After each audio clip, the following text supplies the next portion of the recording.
नमस्कार साथियों, आप सभी का स्वागत है हमारे एक नए बैच जिसका नाम है समर्पण एमपीपीएससी असिस्टेंट प्रोफेसर बैच, जो कि 2026 को टारगेट करते हुए शुरू किया गया है, लॉन्च किया गया है। इसमें हम कहीं न कहीं जो मध्य प्रदेश में होने वाला असिस्टेंट प्रोफेसर एग्जाम है, उसको बहुत ही गहराई से बहुत डेप्थ में पढ़ने वाले हैं। इसी कड़ी में आज हमारी क्लास होने वाली है कौटिल्य या चाणक्य के ऊपर। आप जैसे देख सकते हो इस फोटो में चाणक्य की एक यहाँ पे तस्वीर लिखी बनी हुई है और उसमें साइड में लिखा हुआ है कौटिल्य या चाणक्य। देखो कई सारे विचारक कहते हैं कि कौटिल्य और चाणक्य अलग अलग हैं। कुछ विचारक कहते हैं कौटिल्य और चाणक्य एक ही है, विष्णुगुप्त एक ही है। कई सारे विचारकों के अलग अलग मत हैं। हम सब कुछ समझेंगे आज। साथियों, आपको पता होना चाहिए कि जो चाणक्य हैं, इनका जो जीवन काल है वो कब से माना जाता है। अगर हम इनकी बात करें तो जीवन काल की इनकी जीवन परिचय की बात करें तो जीवन इनका स्वरूप एक जो इतिहास में अगर हम हिस्टोरिकल पर्सपेक्टिव से देखें तो 400 बीसी, ठीक है, 400 बीसी के आसपास इनका जीवन काल देखने को मिलता है। 400 ईसा पूर्व के आसपास इनका जीवन काल देखने को मिलता है। यहाँ पे बताया जाता है कुछ किंवदंतियां हैं, कुछ यहाँ पे ऑथेंटिक सोर्सेज भी हैं, चाहे बौद्ध ग्रंथ बातें अलग अलग जो उसमें लिखी हुई हैं, जैन ग्रंथों में अलग अलग जो बातें लिखी हुई हैं, और अलग अलग जो हमारे जो हिंदू धर्म के अलग अलग साहित्य उनमें अलग अलग जो बातें लिखी हैं, जैसे मुद्र राक्षस हो गई है। तो उनके आधार पे हम यहाँ पे कुछ बातें पता चलती हैं चाणक्य के बारे में कि इनका बचपन जो है वो कहीं न कहीं यहाँ पे तक्षशिला के अंतर्गत देखा जाता है। तक्षशिला के एक ब्राह्मण परिवार में इनका जन्म होता है। चाणक्य का जो बौद्धिक विकास है, पढ़ाई-लिखाई है, वो कहीं न कहीं तक्षशिला के अंतर्गत देखा जाता है। जब ये इनका जन्म होता है तो एक ब्राह्मण परिवार में इनका जन्म होता है, तो ब्राह्मण परिवार होने की वजह से इनकी पढ़ाई-लिखाई काफ़ी हद तक बचपन में बहुत अच्छी हो जाती है। इनका पढ़ाई-लिखाई में रुझान भी अच्छा रहता है, पढ़ने-लिखने में बहुत आगे भी थे, तेज भी थे, ठीक है। बचपन में इनकी किंवदंती है कि जब इनका जन्म हुआ था तो इनकी माता ने देखा कि जन्म के साथ ही इनके कुछ दाँत हैं, कुछ दाँत यहाँ पे निकल चुके हैं या निकल आए हैं। तो कई सारे ज्योतिषियों ने इस बात को इस तरीके से संकेत दिया कि ये जो बच्चा है ये आगे जाकर के कुछ न कुछ बड़ा करेगा या कुछ न कुछ बड़े स्तर पे पहुंचेगा, राजा या प्रशासक जरूर बनेगा। तो ऐसे में उनकी जो माड है या जो इनकी मदर है, जो इनकी माता श्री है, वो यहाँ पे डर जाती है कि हमारा जो पुत्र है वो इस तरीके से अगर राजा या प्रशासक बनेगा तो हमारा जो एक वर्ण व्यवस्था का एक जो कल्चर होता है वो होता है ब्राह्मण का क्या कार्य होता है मुख्य रूप से कि पुरोहित वाला काम, पुरोहित वाले कार्य में क्या करना, इन्वॉल्व रहना, उस कार्य को पहली प्रायोरिटी देना, ना कि यहाँ पे क्षत्रियों वाले कार्य यानी प्रशासक वाले काम, सेना वाले काम या राजा वाले काम में इन्वॉल्व होना। तो यहाँ पे उनकी माता डर जाती है और कहीं न कहीं यहाँ पे खुद जब चाणक्य को ये कहीं न कहीं अनुभूति होती है, जब वो बड़े हो जाते हैं, तो वो खुद अपने कहीं न कहीं इस तरीके से माँ को आश्वासन देने के लिए उन दांतों को तोड़ देते हैं कि माँ, अगर आपको कहीं न कहीं इस बात से या मेरे इस तौर तरीके से थोड़ा भी आपको अगर शक हो रहा है, ज्योतिषी ने जो कहा है कि मैं अगर आगे जाकर के राजा या कुछ प्रशासक बन जाऊँगा, तो मैं खुद ही आपको वचन देता हूँ कि ऐसा कुछ भी नहीं होने वाला है। अगर आपको बिलीव नहीं हो रहा तो मैं इन दांतों को ही तोड़ दूँगा। 5 से 6 वर्ष की शायद उम्र उनकी रही होगी तब उन्होंने ऐसा कुछ कहा था अपनी माँ से। उसके बाद यहाँ पे कहानी और भी है, किंवदंतियाँ हैं जिनको हम यहाँ पे ज़्यादा डिस्कस नहीं करेंगे, एग्ज़ाम में नहीं आएगा। हम यहाँ पे एक बात डिस्कस करेंगे जो बहुत ज़्यादा फेमस है, वो है अपमान की घटना। कौटिल्य के साथ दिक्कत ये थी कि वो बहुत ज़्यादा क्या थे, जुझारू थे, स्वाभिमानी व्यक्ति थे और बहुत ज़्यादा ज्ञान उनके अंदर देखने को मिलता है। कौटिल्य के साथ ये हुआ था कि जब उत्तर पश्चिमी सीमांत प्रदेश जैसे तक्षशिला हो गया है, जैसे यहाँ पे अगर हम बात करें तो पंजाब वाला प्रोविंस हो गया है, ठीक है? तो पंजाब वाला ये राज्य हो गया है, क्षेत्र हो गया है, वहाँ पे कहीं न कहीं क्या देखा जाता है, एक बहुत बड़ी समस्या देखी जाती है, सिकंदर का आक्रमण। सिकंदर का आक्रमण यहाँ पे देखा जाता है तो ऐसे में सभी चिंताग्रस्त हो जाते हैं तक्षशिला के रीजन के लोग। जैसे आप भारत में आप जाओगे तो भारत का ये जो नॉर्थ वेस्ट फ्रंटियर वाला इलाका है, इधर साइड क्या था, सिकंदर का आगमन हो रहा था, यहाँ से सिकंदर का आगमन हो रहा था, उसके सेनापतियों का आगमन हो रहा था। तो ऐसे में यहाँ पे भारत का ये जो तक्षशिला वाला क्षेत्र था, यहाँ पे एक असमंजस की स्थिति हो गई थी कि अब भारत इस क्षेत्र पे क्या यूनानियों का कब्जा हो जाएगा क्या? क्या सिकंदर का कब्जा हो जाएगा जिसने पूरी दुनिया जीत ली है? तो ऐसे में यहाँ पे एक बहुत ही तेजस्वी व्यक्ति वो थे चाणक्य, कौटिल्य वो जाकर के यहाँ पे पाटलिपुत्र के में जाकर के नंद वंश के ताकतवर राजा जिसका नाम था घनानंद, उससे गुहार लगाते कि आप यहाँ पे हमारी मदद कीजिए, क्योंकि यहाँ पे यूनान की एक बहुत ही खतरनाक आक्रांता या फिर आक्रमणकारी सिकंदर का आक्रमण हो रहा है हमारे भारत के इस क्षेत्र में, तो आप यहाँ पे हमारी रक्षा कीजिए। तो इस तरीके से यहाँ पे जो है इनका सजेशन, इनका सुझाव नंद वंश के राजा घनानंद को पसंद नहीं आता है, तो वो यहाँ पे क्या कर देते हैं, इनकी बेइज्जती कर देते हैं, इनका अपमान कर देते हैं घनानंद। इनका तक्षशिला के यहाँ पे जो ये पुरोहित थे चाणक्य कौटिल्य, इनका अपमान कर देते हैं। चाणक्य कहीं ना कहीं यहाँ पे तक्षशिला यूनिवर्सिटी जो थी, तक्षशिला विश्वविद्यालय, तो वहाँ पे अध्ययन अध्यापन का काम भी करते थे, तो उनका स्तर काफी अच्छा हो चुका था। जब ये ऐसा करते हैं तो उनको भी बुरा लगता है। एक किंवदंती और है कि यहाँ पे घरन ने उनका मजाक इसलिए उड़ाया था क्योंकि वो थोड़ा सा दिखने में काले थे, उनका क्रूप चेहरा था, तो इस वजह से वो उस क्रूपता को उन्होंने कहीं ना कहीं ज्यादा आइडेंटिफाई किया, ज्यादा नोटिस किया, उनके ज्ञान को नोटिस कम किया, उनके उनके जो है आंतरिक जो महत्व, आंतरिक गुण है उनको ना देख करके उन्होंने बाहरी गुणों को देखा, बाहरी शरीर को देखा, बाहरी तौर तरीके को देखा, उनकी भिक्षुक प्रवृत्ति को देखा, उनके शरीर के रंग को देखा। तो जिस वजह से यहाँ पे चाणक्य समझ गए कि ये जो घनानंद है ना, इसकी बुद्धि जो है, बुद्धिमत्ता कितने निम्न स्तर पे है, ये मेरी बात को कभी नहीं समझ सकता, इसकी जो है स्थिति जो है वो मेंटेलिटी जो है बहुत ही कहीं ना कहीं बुरी स्थिति में है। ऐसे ऐसे शासक को, ऐसे प्रशासक को कहीं ना कहीं कोई भी प्रकार का सुझाव देना कहीं ना कहीं क्या है, टाइम वेस्टिंग है या फिर समय की बर्बादी है। तो वो घनानंद की इस बात को, इस उपहास को, इस अपमान को बहुत सीरियस लेकर के यहाँ पे अपनी शिखा को खोल देते हैं और यहाँ पे एक शपथ लेते हैं कि मैं ये शिखा तब तक नहीं मानूंगा जब तक कि इस नंद वंश का समूल विनाश नहीं कर देता। तो ये कहानी आपको पता होना चाहिए। अब जब ये अपमान की घटना हो जाती है तब वो वापस लौट रहे होते हैं तक्षशिला, तभी उनको यहाँ पे एक व्यक्ति मिलता है, बच्चों के साथ एक व्यक्ति खेल रहा होता है, व्यक्ति कहें उसको बच्चा ही कहेंगे, किशोरावस्था में, कुछ किशोरावस्था में जो सभी लड़के लड़कियां हैं सब खेल रहे थे यहाँ पे, एक गेम खेला जा रहा था, खेल का नाम था राजकिलम या राजकियम, दो यहाँ पे नाम जनरली आपको देखने को मिलेंगे, राजकियम या राजकिलम। ठीक है, तो ये जो है राजकियम खेल, ये खेल ये होता है कि इसमें एक राजा बनता है और बाकी सब उसके उत्तराधिकारी या फिर अलग अलग जो है मंत्रीगण बनते हैं। तो यहाँ पे एक व्यक्ति या एक किशोरावस्था का एक जो लड़का है वो यहाँ पे क्या बना हुआ था, राजा बना हुआ था। उसके तौर तरीके, उसकी स्किल्स को देखते हुए, उसके काम, उसके नेतृत्व क्षमता को देखते हुए, उसकी शैली को देखते हुए यहाँ पे चाणक्य प्रभावित हो जाते। जरूरी खेल खेल में जैसा भी खेल रहा है, लेकिन खेल खेल में जिस तरीके से हैंडल कर रहा है चीजों को, जिस तरीके से समझ रहा है चीजों को, वो बहुत ही क्या है, बहुत अल्टीमेट लेवल का है। तो यहाँ पे इंप्रेस हो जाते हैं इस व्यक्ति से और चाणक्य उस राज गेम खेलते हुए बच्चे को यहाँ पे नोटिस करते हैं। उसका नाम क्या था, चंद्रगुप्त था, वही चंद्रगुप्त जो चंद्रगुप्त आगे जाकर के राजा बनेगा।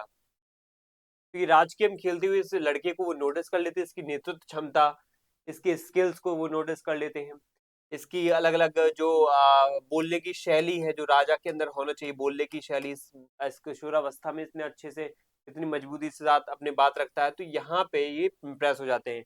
नेतृत्व जो कौशल है, क्षमता है, बोलने की शैली है, प्रबंधन की शैली है, किस तरीके से वो प्रबंधन कर रहा है वहां पे उस खेल के अंतर्गत, तो ये काफी ज्यादा क्या है, आगे जाकर के सफल होने वाला एक प्रशासक बन सकता है या सिद्ध हो सकता है। तो उसको वो क्या करते हैं, उसके माता पिता से बात करते हैं चंद्रगुप्त मौर्य की, और उसको बोल देते हैं यहाँ पे कि आपको यहाँ पे पढ़ना लिखना चाहिए, आगे बढ़ना चाहिए। तो वो उनके माता पिता को आश्वासन दे करके उनकी पढ़ाई लिखाई के लिए अपने साथ तक्षशिला वापस ले जाते हैं। तक्षशिला वापस ले जाएंगे चंद्रगुप्त मौर्य को, वहां पर वो शिक्षा दीक्षा, पढ़ाई लिखाई और युद्ध कौशल, कला वगैरह सबकी एक पूरी पूरी जानकारी देते हो, सब में निपुण कर देते हो उनको। तो ऐसे में पढ़ाने लिखाने के उद्देश्य से तो ले गए थे वो, उनके माता पिता को आश्वासन दे दिया, लेकिन अल्टीमेटली उनका उद्देश्य बहुत लॉन्ग टर्म वाला था कि पढ़ाई लिखाई के साथ मुझे उनको इस तरीके से ट्रेन करना है, चंद्रगुप्त मौर्य को, कि वो आगे जाकर के हमारी एक सेना बनेगी, उसको लीड करेंगे। वो सेना जाकर के पाटलिपुत्र, मगध जो साम्राज्य है उसमें जो पाटलिपुत्र राजधानी हो, जिसमें एक साम्राज्य वंश है नंदवंश, उसका जो राजा है घनानंद, उसका समूल विनाश करेगा और वही आगे जाकर के फिर मगध साम्राज्य में मौर्य जो वंश है उसकी नींव रखेगा और यहाँ पे नए तरीके से क्या करेगा, विकास करेगा, प्रजा का कल्याण करेगा, जो प्रजा के हित में काम करेगा। तो इस तरीके के उद्देश्य से वो आगे बढ़ रहे थे। अब साथियों, जब इतना लॉन्ग टर्म वाला विजन होता है तो यहाँ पे उस पे जल्दी से इम्प्लीमेंटेशन करने के लिए उसको बहुत व्यवस्थित तरीके से प्लानिंग करना भी जरूरी है। तो प्लानिंग करने के लिए उन्होंने क्या है कुछ चीजें की थी।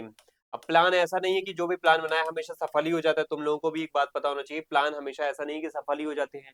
चाणक्य जैसे लोग भी यहाँ पे प्लान बना रहे हैं लेकिन उनके कुछ प्लान फेल्स हो रहे हैं। ठीक है, तो चाणक्य ने प्लान बनाया था कि क्यों ना हम यहाँ पे सेना बनाएंगे, भाड़े के सैनिक लेंगे, यहाँ पे कुछ भाड़े के सैनिक रखेंगे। ये भाड़े के सैनिक कहाँ से आएंगे? देखो ये भाड़े के सैनिक पहले तो देखो उन्होंने प्लान किया था कि चंद्रगुप्त मौर्य जो है एक एज अ एक रिवॉल्ट करने वाले यानी विद्रोही बन करके, रेवोल्यूशनरी बन करके यहाँ पे अलेक्जेंडर या फिर सिकंदर से मदद लेने को जाएगा। कुछ लोग बताते हैं कि अलेक्जेंडर के पास जब चंद्रगुप्त मौर्य और चाणक्य दोनों मिलकर के गए थे, लेकिन चंद्रगुप्त मौर्य की ये जो ऑफर था कि हम यहाँ पे नंद वंश को हराएंगे, आपकी हेल्प करेंगे, ये कहीं ना कहीं यहाँ पे सिकंदर को बहुत ही लो लेवल का लगा कि मुझे किसी की हेल्प नहीं चाहिए। तो इस तरीके से वो यहाँ पे बंदी बना लेते हैं उनको, फिर वो कैसे जैसे तैसे दोनों छूट करके निकलते हैं बाहर। तो वो बात अलग है, ठीक है। लेकिन बाद की बात ये ज्यादा इंपॉर्टेंट है, वर्थ इट है, यहाँ पे काम की जानना आपके लिए जरूरी है कि भाड़े के सैनिक उन्होंने रखे। कुछ यहाँ पे भाड़े के सैनिक यूनानी थे, ग्रीक थे, और कुछ यहाँ पे कैसे थे, भारतीय थे। इन भाड़े के सैनिकों को उन्होंने सैलरी बेसिस पे रखा, भाड़े की बेसिस पे रखा। काम हो जाएगा, आपको हटा दिया जाएगा, जब तक आपकी जरूरत है तब तक आपको पे किया जाएगा। तो इस तरीके से उन्होंने रखे सैनिक। उसके बाद क्या हुआ, उन्होंने हमला किया किसके ऊपर? सीधा पाटलिपुत्र के ऊपर हमला किया, घनानंद की राजधानी पाटलिपुत्र। अब तुम किसी भी कितनी बड़ी जनसंख्या में आप क्या ले जाओ, सैनिक ले जाओ, एकदम से आप किसी की राजधानी पे हमला करोगे तो कि राजधानी नॉर्मल तरीके से डेवलप की जाती है कि राजधानी को बहुत सुरक्षित रखा जाता है, किलेबंदी होती है उसमें, और सबसे ज्यादा सैनिकों की जो मात्रा होती है वो वहां पे सिक्योरिटी के लिए राजधानी में ही होती है। तो आप सीधा हमला केंद्र में करोगे तो वहां पे आप जीत नहीं सकते हो। इसलिए आपको क्या करना पड़ेगा, यहाँ पे वो प्लान चेंज करते हो, दूसरा प्लान बनाते हो। दूसरा प्लान ये बनाते हैं कि यहाँ पे क्या करना पड़ेगा, साइड में जो सीमांत प्रदेश है, बफर स्टेट है, उनको जीतना पड़ेगा। ये साइड वाले धनानंद की जो राजधानी पटना या पाटलिपुत्र, इसको जीतने के पहले मुझे क्या जीतना पड़ेगा, आसपास के सीमांत प्रदेश जीतने पड़ेंगे। अगर मैंने ये सीमांत प्रदेश जीत लिए तब जाकर के क्या हो जाएगा, आसानी से ये सीमांत प्रदेश जाकर के मेरे अंडर में आ जाएंगे। चाणक्य सोचता है, या चंद्रगुप्त की लीडरशिप में ये सोचता है कि अगर हमने धीरे धीरे सीमांत क्षेत्रों को कब्जा कर लिया, साइड साइड वाले क्षेत्रों पे कब्जा कर लिया, तो वो हमारे अंडर आ जाएंगे, उनके सैनिक हमारे अंडर आ जाएंगे, उनकी जो आर्थिक स्थिति है वो उस पर कंट्रोल करेंगे, टैक्स से पैसा आ जाएगा, रसद मिल जाएगी, बहुत सारा फायदा होगा। तो ऐसे में हम यहाँ पे साइड वाले राज्यों पे कब्जा करते हैं। जब साइड वाले हो जाएंगे तो थोड़ा सा अंदर और जाएंगे, फिर उस पर कब्जा करेंगे। फिर जैसे ही साइड वाले हो जाएंगे तो और थोड़ा अंदर जाएंगे। तो इस तरीके से क्या है, किनारे से एकदम से कब्जा करते जाएंगे, धीरे धीरे कब्जा करते जाएंगे, और फिर सेंटर में आएंगे। और जब ताकत बढ़ जाएगी तो सेंटर पे जब हमला करेंगे, केंद्र पे हमला करेंगे, तो आसानी से उसको जीत लिया जाएगा।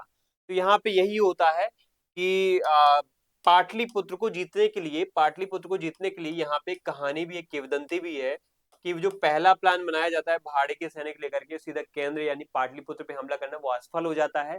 लेकिन जब चाणक्य यहाँ पे दूसरा प्लान बनाने की सोच रहे होते हैं, तभी आपको पता होगा एक खिचड़ी वाली स्टोरी है। खिचड़ी में ये रहता है कि एक माँ जो है अपने बच्चे को यहाँ पे खिला रही होती खिचड़ी। अब प्लेट में खिचड़ी रखी हुई है, ठीक है, आपको पता है खिचड़ी ये रखी हुई है। अगर आप सीधा हाथ यहाँ पे डाल दोगे, गर्म होती है खिचड़ी, तो आपको हाथ जल जाएगा। जरूरत इस बात की है कि अगर आप साइड में यहाँ पे थोड़ा सा आप बाइट उठाओगे, थोड़ा सा हिस्सा उठाओगे उसका, इतना सा हिस्सा उठाए तो ये ठंडा हो जाता है। साइड में क्या होता है, ठंडा ठंडा हिस्सा हो जाता है, जल्दी ठंडा हो जाता है। तो आप इस तरीके से यहाँ पे हिस्से पे थोड़ा सा हाथ अगर टच भी करोगे, इसको छुओगे भी, तो इतना गर्म नहीं लगेगा, आप आसानी से इसको उठा सकते हो, खा सकते हो। जैसे ये खा लिया आपने तो फिर थोड़ा सा अंदर और जाकर के फिर उसको खाओ। फिर जैसे ये खा लिया तो फिर थोड़ा सा अंदर जाके और इसको खाओ, फिर इसको खाओ। इस तरीके से आगे बढ़ना है।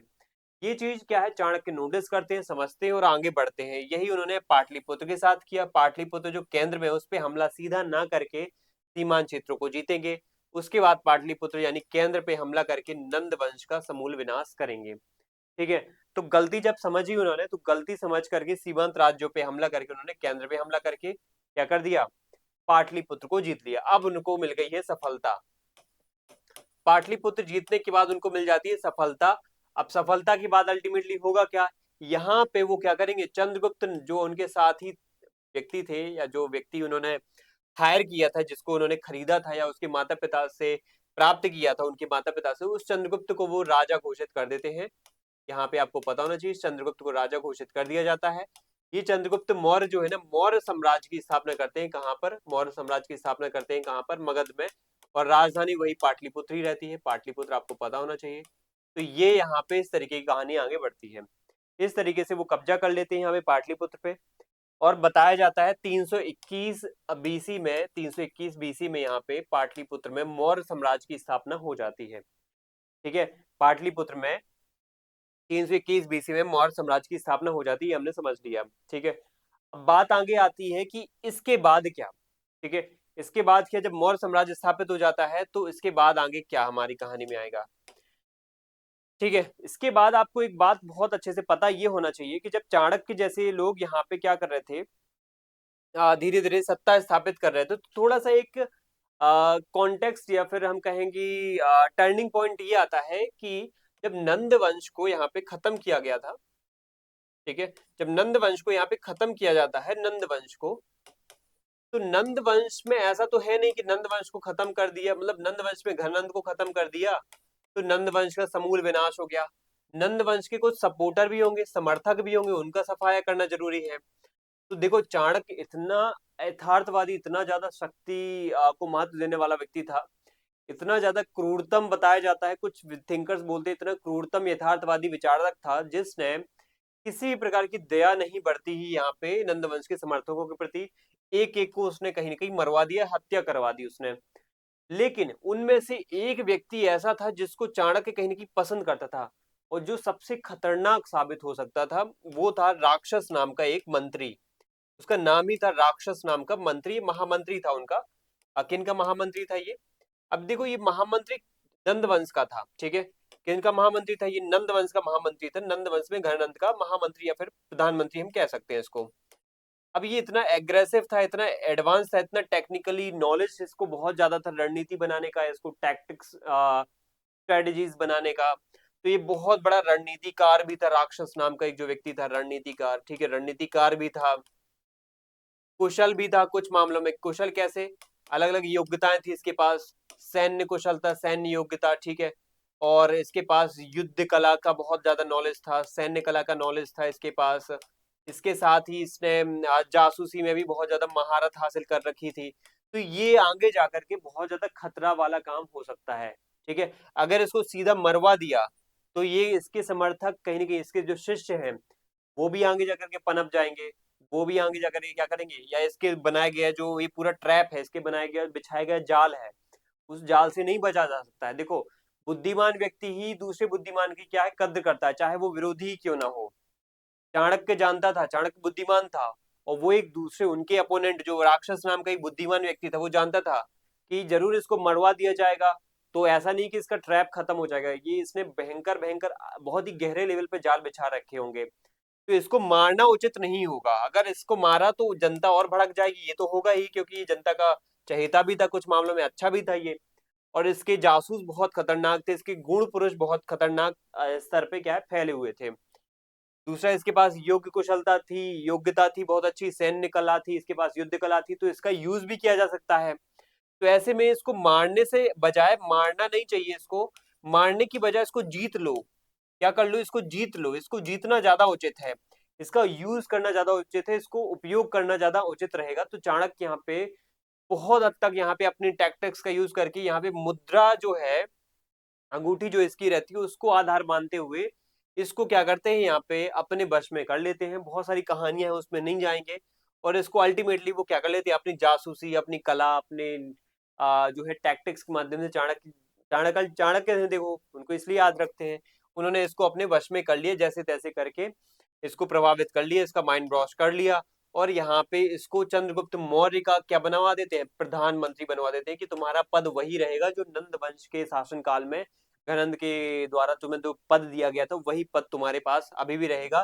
तुम हमारी टीम में आ जाओ, और तुम्हारा जितना भी नेटवर्क है उसका हमें क्या है, बेनिफिट पहुंचाओ, हमारे सपोर्ट में रहो, तो हम उसी तरीके से तुम्हें ट्रीट करेंगे। क्योंकि देखो, तुम्हारा उद्देश्य भी जनता का भला करना है, प्रजा का भलाई करना है, हमारा भी उद्देश्य जनता की भलाई करना है। तो चाणक्य ने इस तरीके से राक्षस नाम के जो महामंत्री थे उनको प्रभावित कर लिया, अपने खेमे में बुला लिया। ये चाणक्य के बारे में एक बेसिक इंफॉर्मेशन है। अब कुछ लोग यहाँ पे चाणक्य की कुछ बातें बताते हैं, आपको पता होना चाहिए यहाँ पे।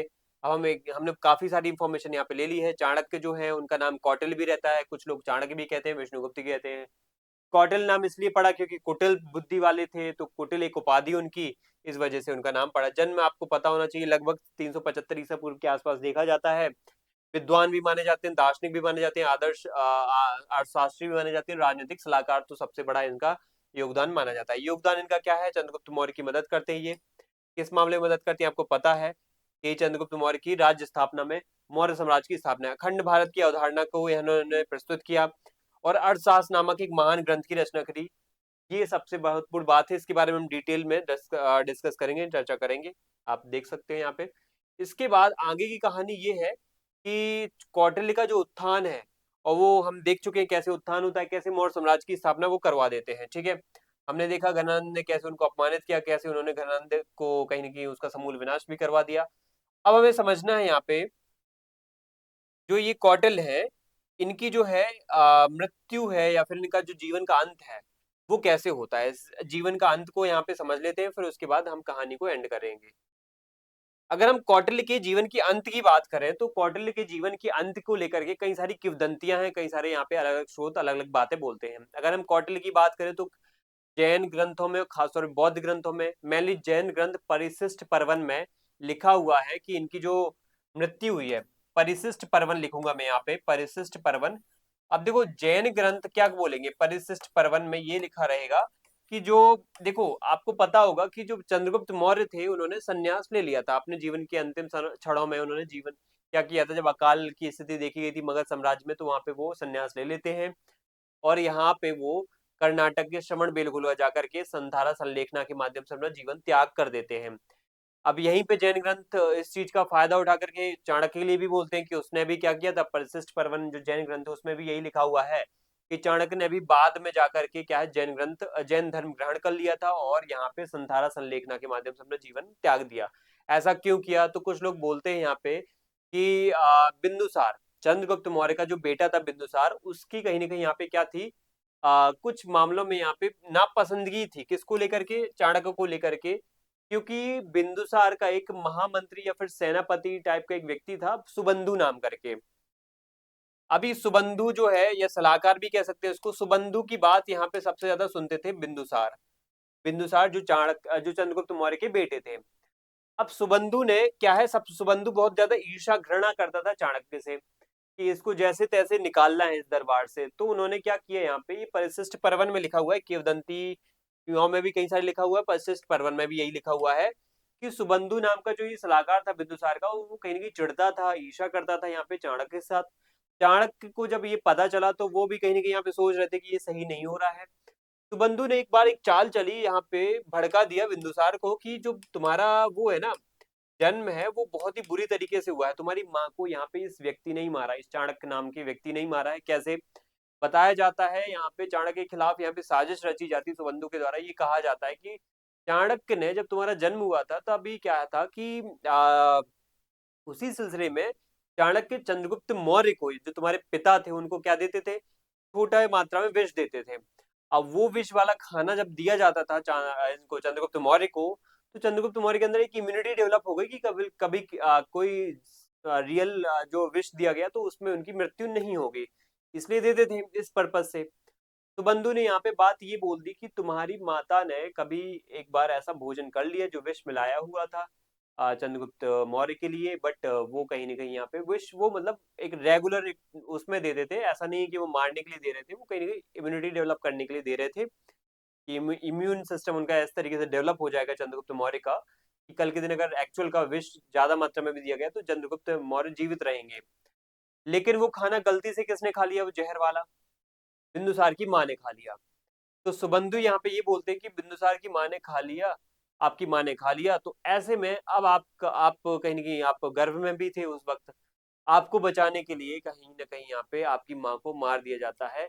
इसी व्यक्ति ने कहीं ना कहीं यहाँ पे साजिश रची, पहले आपकी माँ को मरवाया, फिर आपको यहाँ पे बचा लिया और अल्टीमेटली माँ के गर्भ को चीर करके आपको निकाला गया, जिस वजह से माँ की तो मौत हो गई लेकिन आप यहाँ पे बच गए। तो आपकी माँ का हत्यारा यही व्यक्ति है। इस तरीके की बातें बोलकर सुबंधु यहाँ पे क्या करवा देते हैं उनको, अपमानित करवा देते हैं बिंदुसार के माध्यम से। वो इस अपमान को ज्यादा वो सह नहीं पाए, क्योंकि उनकी एज भी हो चुकी है, वो समझ चुके हैं यहाँ पे कि ये व्यक्ति को अब समझाने का कोई वक्त नहीं है। वो यहाँ पे राजपाट सब त्याग करके, अब मतलब जो भी है राजनीतिक काम सब त्याग करके, प्रशासनिक कामों को सब त्याग करके वो चले जाते वापस तक्षशिला, और वहां जाकर के जैन धर्म ग्रहण करते हैं, और संथारा के माध्यम से यहाँ पे अपने जीवन का त्याग कर देते हैं। ये परिशिष्ट पर्वन में लिखा है, आप समझ गए। कुछ लोग बोलते हैं कि यहाँ पे सुबंधु ने यहाँ पे ईर्ष्यावश यहाँ पे उनकी कुटिया में आग लगवा दी, जिस वजह से कुटिया समेत उनकी क्या है मृत्यु यहाँ पे हो जाती है, हत्या हो जाती है। तो ये बातें भी है। अब हमारे काम का नहीं है ये सब, लेकिन फिर भी मैंने एक कॉन्टेक्स्ट आपको समझा दिया है, बता दिया है कि क्या होना चाहिए, यहाँ पे क्या हुआ होगा, शायद ये कहानी है। अब हमारे लिए काम का ये है कि आखिर ये जो चाणक्य है और इनकी जो किताब है और इनकी जो रचना है, अर्थशास्त्र नाम की रचना है, जिसको हम क्या कहते हैं, अर्थशास्त्र कहते हैं, कि किताब कितनी फेमस है, इसी को लेकर के सबसे ज्यादा डिबेट होती है। जितनी खुद चाणक्य के ऊपर डिबेट नहीं होती, उतनी उनकी किताब, उनकी रचना अर्थशास्त्र को लेकर के होती है। क्योंकि अल्टीमेटली इनकी बातें जो है ना, वो खुद उन्होंने कहाँ लिखी है, अर्थशास्त्र में लिखी है। और वो इतनी रेडिकल है, इतनी क्रूर है, इतनी खतरनाक है कि अगर कोई भी व्यक्ति पढ़ेगा तो उसको लगेगा कि कोई मानवता नाम की चीज नहीं है, कोई नैतिकता नाम की चीज नहीं है। इतना एग्रेसिव, इतना रेडिकल कोई व्यक्ति, इतना क्रूर व्यक्ति कोई कैसे हो सकता है। और एक ऐसा प्राध्यापक जो क्या है बच्चों को पढ़ाता है, जो एक शिक्षण का काम करता है, वो ऐसे कैसे हो सकता है। ठीक है, कोई अगर सेनापति होता, कोई मंत्री होता, कोई सलाहकार होता तो हाँ सोच भी सकते थे, लेकिन एक शिक्षक इस तरीके की जो अप्रोच है वो रखेगा तो कैसे संभव है। इस तरीके की अप्रोच किस तरीके से शासन संचालन करेगा। तो कुछ विद्वान कहते हैं अर्थशास्त्र इसके द्वारा लिखी गई किताब नहीं है, अर्थशास्त्र एक स्कूल ऑफ थॉट है। अर्थशास्त्र क्या है, एक स्कूल ऑफ थॉट है, जो बहुत सारी विचारधाराओं का समूह है। अलग अलग विचारकों ने यहाँ पे इसमें शामिल की करी है चीजें, और सबका समष्टि यहाँ पे क्या कहलाती है, अर्थशास्त्र कहलाती है। कुछ लोग यहाँ पे जो भारतीय विचारक हैं, नेशनलिस्ट हैं, राष्ट्रवादी विचारक हैं, वो कहते हैं, आधुनिक राष्ट्रवादी विचारक वो कहते हैं नहीं, अर्थशास्त्र भारतीय जो प्राचीन विद्वान है इनकी कौटिल्य की रचना है, उनकी अकेली रचना है, किसी और यहाँ पे विचारक का योगदान नहीं है। उसी के संदर्भ में आज हम डिस्कस कर लेते हैं यहाँ पे लास्ट कुछ बातें। सबसे पहले मैं कुछ बातें आपको बोलूंगा, दो कॉन्टेक्स्ट में हमें कौटिल्य की शख्सियत के बारे में पढ़ना पड़ेगा। अब हम यहाँ पे लिखेंगे कौटिल्य की शख्सियत। देखो कौटिल्य की अगर हम शख्सियत की बात करें तो कौटिल्य की शख्सियत जो है दो प्रकार से हमें देखने को मिलती है। ठीक है, कौटिल्य की जो शख्सियत है वो दो प्रकार से देखने को मिलती है। एक तो मिलती है यहाँ पे, कौटिल्य कैसे है, क्रूरतम यथार्थवादी है, ये क्रूरतम मैकियावेली है, वादी है। ठीक है, क्रूर मैकियावेली वादी। ओके, क्रूर मैकियावेली वादी, या फिर स्लैश करके आप यथार्थवादी भी लिख सकते हो। अब ये जो बात है ये किसने बोली है, जर्मन समाजशास्त्री है एक मैक्स वेबर, उन्होंने यहाँ पे ये बात बोली है, कोट की है मैक्स वेबर ने, कि जो व्यक्ति है ये कौटिल्य नाम के, ये एक ऐसे व्यक्ति हैं, जर्मनी के एक विचारक है मैक्स वेबर। इन्होंने एक बात ये बोली है कि ये व्यक्ति ऐसा है जो बहुत ही ज्यादा क्या है, एग्रेसिव है, बहुत ज्यादा रेडिकल है, क्रूर है। क्यों? अब इन्होंने तर्क क्या दिए, इन्होंने अपने तर्क दिए कि देखो ये गुण पुरुष की बातें करते हो, ये गुण पुरुष बहुत खतरनाक होते हैं, ये गुण पुरुष जाल बिछाते हैं। ठीक है, किसी को मारने के लिए जाल बिछाना, इनका मुख्य काम होता है जासूसी करना।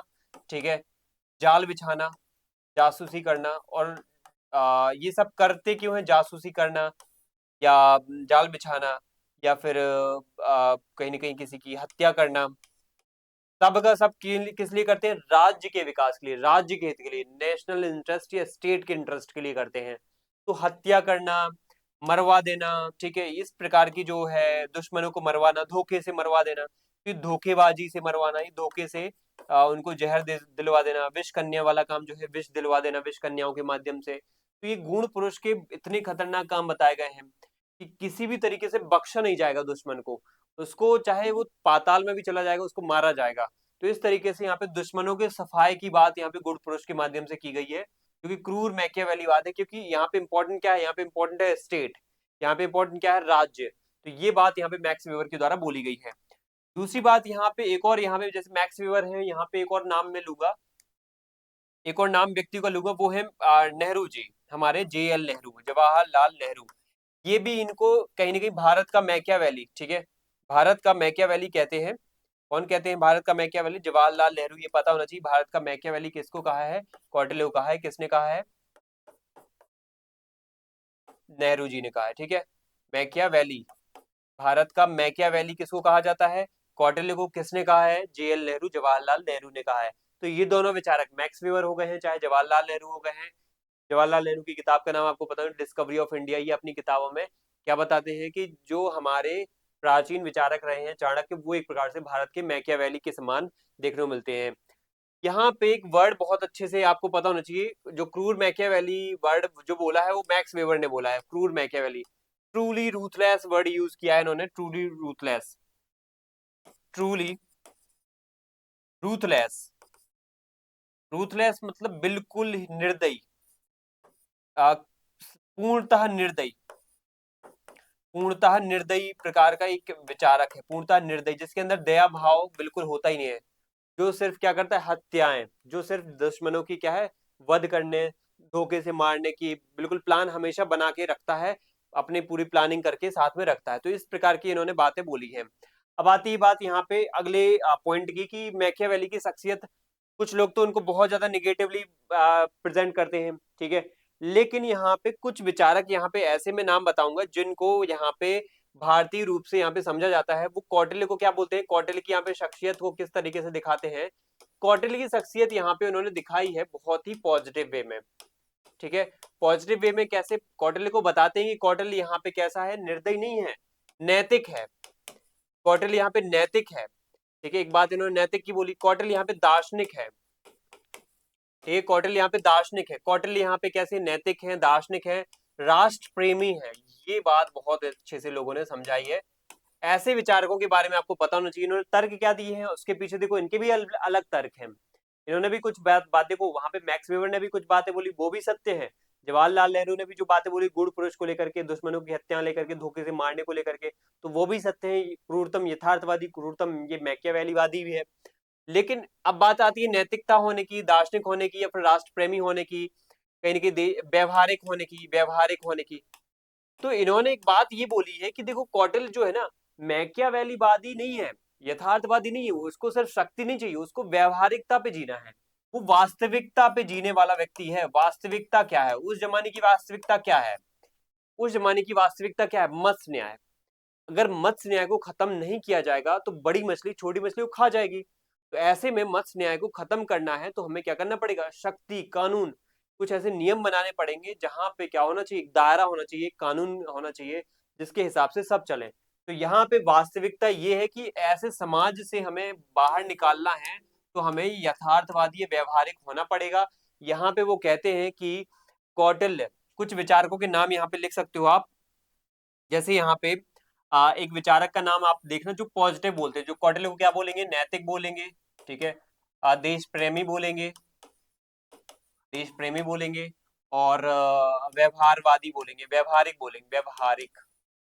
ठीक है, राष्ट्र प्रेमी बोल सकते हैं वो। ठीक है, तो ये सब ऐसे जो उनको पॉजिटिव वे में दिखा रहे हैं कि जो भी कर रहे हैं वो राष्ट्र प्रेम में कर रहे हैं। तो यहाँ पे आप एक नाम याद रख सकते हो कौटिल्य को, जैसे कांगले। ठीक है, एक वर्ड है कांगले। इन्होंने क्या कहा है कांगले जी ने? कि कौटिल्य एक देशभक्त है, देश प्रेमी है। कौटिल्य जो है जनता की भलाई के लिए, प्रजा के कल्याण के लिए, मत्स्य न्याय की समाप्ति के लिए ऐसा करना चाहते हैं। मत्स्य न्याय मीन्स मछली, जो ताकतवर लोग हैं वो कमजोरों को क्या है? सताएं ना, ज्यादा ज्यादा उनको परेशान ना करें। तो ऐसे में जरूरी है क्या है? जरूरी ये है कि यहाँ पे नियंत्रण होना चाहिए, राजा का नियंत्रण, राज्य का नियंत्रण होना चाहिए, बुरे लोगों पर नियंत्रण होना चाहिए। तो यहाँ पे आरपी कांगले नाम के जो व्यक्ति हैं वो यहाँ पे बात करते हैं किसकी? कौटिल्य को यहाँ पे पॉजिटिव वे में प्रदर्शित करते हैं। इनकी किताब का नाम आपको पता होना चाहिए, कौटिल्य अर्थशास्त्री, ऐसा कुछ है, कौटिल्य अर्थशास्त्र, कौटिल्य अर्थशास्त्र ऐसा कुछ करके है, एक बार देखना पड़ेगा इसको। ठीक है, तो कौटिल्य ये अर्थशास्त्र करके है, द कौटिल्य अर्थशास्त्र। ठीक है, द कौटिल्य अर्थशास्त्र। तो इसमें उन्होंने बहुत अच्छे से ये टीका टिप्पणी की है कौटिल्य के अर्थशास्त्र के ऊपर। उन्होंने बताया कि ये जो भी लिखी हुई ना बातें, ये उस टाइम के हिसाब से परफेक्ट है, व्यवहारिक है, करना जरूरी था उस वक्त ऐसा, क्योंकि समाज ही ऐसा था। वो नैतिकता पैदा करने के लिए, देश प्रेम पैदा करने के लिए ऐसा उन्होंने किया। यहाँ पे एक व्यक्ति है, एक और बात इन्होंने बोली है कि जो ये भी कौटिल्य कर रहे हैं ना योगक्षेम के लिए, ये वर्ड याद रखना, योगक्षेम। ये कौटिल्य का जो बातें इसमें अर्थशास्त्र में इन्होंने लिखी है, चाहे उन्होंने गुण पुरुष की बातें लिखी हो, चाहे मंडल सिद्धांत लिखा हो, चाहे उन्होंने चार गुण नीति लिखी हो, चाहे साप्तांग सिद्धांत लिखा हो, वो सब का सब योगक्षेम के लिए किया है। योगक्षेम मतलब प्रजा के कल्याण को प्रायोरिटी दी उन्होंने, प्रजा का कल्याण, प्रजा कल्याण चाहते हैं वो, इसलिए वो सब लिख रहे हैं, क्योंकि प्रजा में वो नैतिकता का समावेश करना चाहते हैं। तो ये है। एक व्यक्ति है जायसवाल साहब, ठीक है, यहाँ पे जायसवाल साहब का भी आपको नाम पता होना चाहिए। क्या नाम है यहाँ पे? केपी जायसवाल। तो केपी जायसवाल यहाँ पे एक बात बोलते हैं, केपी जायसवाल का नाम भी याद रखो। ये भी एक बात बोलते हैं कि देखो जो भी यहाँ पे कौटिल्य के द्वारा किया जा रहा है, ये क्या है? कौटिल्य के द्वारा यहाँ पे जो किया जा रहा है, ये भारत को एक संगठित राज्य बनाने के लिए किया जा रहा है। वो संगठित राज्य बनाना चाहते हैं, क्योंकि ऐसा वक्त है, कौटिल्य जब जीवन जी रहे थे तो वैसा वक्त था कि एक तरफ से यूनानियों का कब्जा हो रहा है, ग्रीस के लोग, अलेक्जेंडर जैसे लोग, सिकंदर जैसे लोग भारत पर आक्रमण करने आ रहे हैं, पोरस को हरा दिया है, भारत विखंडित हो रहा है, टूट रहा है, उत्तर पश्चिम का इलाका भारत का अलग हो चुका है, किसने कब्जा कर लिया? यूनानियों ने कब्जा कर लिया है। और एक यहाँ पे राजा बैठा हुआ है घनानंद, उसको कोई फर्क नहीं पड़ रहा है। तो ऐसे में उसको हटाना पड़ेगा, उसके लिए चाहे साम दाम दंड भेद यूज करना पड़े, हटाना पड़ेगा ऐसे राजा को। अगर देश को संगठित रखना है, देश को एकीकृत रखना है, तो ऐसे राजाओं को खत्म करना पड़ेगा, हटाना पड़ेगा। तो केपी जायसवाल जैसे लोग यहाँ पे क्या करते हैं, इनको इस प्रकार से दिखाते कि विखंडन रोकने के लिए वो जो भी काम कर रहे हैं, वो देश के विखंडन को रोकने के लिए कर रहे हैं, विखंडन को रोकने के लिए कर रहे हैं, देश को एकीकृत करने के लिए, देश को यूनाइट करने के लिए ऐसा कर रहे हैं वो। ठीक है, यूनानियों से सुरक्षा, यूनानियों से मुक्ति चाहिए है, क्योंकि सेल्यूकस निकेटर जैसे लोगों का कब्जा हो चुका है यूनान के कुछ भारत के उत्तर पश्चिमी इलाकों पे। तो उससे बचना है तो आपको क्या करना पड़ेगा, यहाँ पे एक विखंडन से बचना है तो आपको यहाँ पे यूनाइट होना पड़ेगा, और ऐसी कुछ टैक्टिक्स है यूज करना पड़ेगा। तो ये है यहाँ पे इनकी कुछ बातें। केपी जायसवाल की बुक का नाम आपको पता होना चाहिए, हिंदू पॉलिटी। हिंदू पॉलिटी करके इन्होंने किताब लिखी है, जिसमें उन्होंने डिटेल में समझाया है कि क्यों यहाँ पे जो है जो ये कौटिल्य के विचार है यहाँ पे, वो उससे सहमत है, या कौटिल्य के विचार यहाँ पे बहुत ही सही है, गलत नहीं है, वो अपने अकॉर्डिंग बहुत परफेक्ट है। ठीक है, तो ये हमने कौटिल्य की शख्सियत दोनों प्रकार की पढ़ी है, पॉजिटिव भी पढ़ी है, जैसे आप यहाँ पे मैक्स वेबर को याद रख सकते हो, जवाहरलाल नेहरू जैसे लोगों को याद रख सकते हो। यहाँ पे उनके निगेटिव एस्पेक्ट में अगर हम देखें तो जवाहरलाल नेहरू और यहाँ पे मैक्स वेबर है। अगर पॉजिटिव एस्पेक्ट में हम देखें, उनकी सकारात्मक बातों को, सकारात्मक पहलुओं को यहाँ पे सबसे ज्यादा इंपॉर्टेंस दी है, वो है आरपी कांगले और यहाँ पे केपी जायसवाल। यहाँ पे वी आर मेहता का नाम भी याद रख सकते हो आप, वी आर मेहता। ठीक है, वी आर मेहता भी यहाँ पे लिखूंगा, इसको भी नाम याद रख लो, V R Mehta. V R Mehta कहते हैं अर्थशास्त्र एक ऐसी रचना है जो सिर्फ राजनीति और शासन की बात नहीं करती है, इसको सीमित दायरे में मत समझो। अर्थशास्त्र एक नीति शास्त्र है, जो हमें नैतिकता, हमें राजनीति के अलग अलग सिद्धांतों, मूल्यों के बारे में जानकारी देती है। तो ये भी कहीं ना कहीं देश प्रेम की बातों को लिंक करते हुए यहाँ पे बी आर मेहता भी अर्थशास्त्र की इंपॉर्टेंस समझाते हैं। साथियों, ये हमारा आज का डिस्कशन था। इसी के साथ आगे का डिस्कशन हम कौटिल्य की, अब हम क्या करेंगे, कौटिल्य की जो अर्थशास्त्र है किताब है, उस किताब के बारे में समझें कि इस किताब में आखिर है क्या, इस किताब में आखिर है क्या, इस किताब को लेकर के अलग अलग लोग क्या सोचते हैं, अलग अलग विद्वान क्या सोचते हैं। जैसे मैं अगर बात करूं तो ट्रॉटमैन हो गया, कीथ हो गए हैं, रोमिला थापर हो गए हैं, इन सब लोगों के अलग अलग विचार हैं। ये लोग अलग अलग तरीके से क्रिटिसाइज करते हैं अर्थशास्त्र कितनी रेडिकल है, कितनी एग्रेसिव तरीके से यहाँ पे यथार्थ रियलिस्टिक अप्रोच को लेकर चलती है, बैलेंस ऑफ पावर की बात करती है। किसने बैलेंस ऑफ पावर की बात की है, किसने यहाँ पे स्कूल ऑफ थॉट बोला है, किसने इसको व्यक्तिगत एक इंडिविजुअल एक लेखन बोला है। तो यहाँ पे हम कौटिल्य की जो लेखन की शैली है, या लेखन की जो उन्होंने गतिविधियां की हूँ, उसके ऊपर अलग अलग लोगों के कमेंट है, उनको डिस्कस करेंगे। चलिए यहाँ पे क्लास को अब एंड करते हैं। थैंक यू आप सभी को, जय हिंद।